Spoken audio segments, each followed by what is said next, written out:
Hello friends, தயிர் சேமியா செய்கிறது எப்படின்னு பார்க்கலாமா? இப்போ ஒரு பாத்திரத்தில் தேவையான அளவுக்கு தண்ணி ஊற்றி கொஞ்சமாக உப்பும் எண்ணெயும் ஊற்றி நல்லா கொதிக்க வச்சதுக்கப்புறமா எடுத்து வச்சுருந்த ஒரு கப் சேமியாவை இதில் சேர்த்து ஒரு 10 நிமிஷம் வரைக்கும் நல்லா வேக வச்சு எடுத்துக்கோங்க.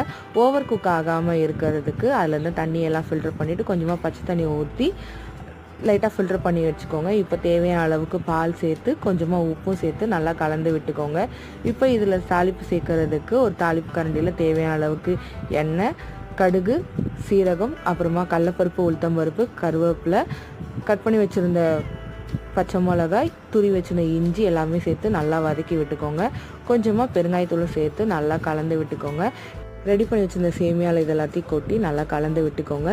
இப்போ தேவையான அளவுக்கு தயிர் இதில் ஆட் பண்ணிக்கலாம். நான் இன்றைக்கி ஃப்ரூட்ஸை ஆட் பண்ண போகிறேன். மாதுளப்பழமும் கிரேப்ஸும். உங்களுக்கு வேண்டான்னா நீங்கள் ஸ்கிப் பண்ணிக்கலாம். சூப்பரான டேஸ்ட்டில் இந்த சம்மருக்கு தயிர் சேமியா ரெடி ஆகிடுச்சு. ட்ரை பண்ணி பாருங்கள்.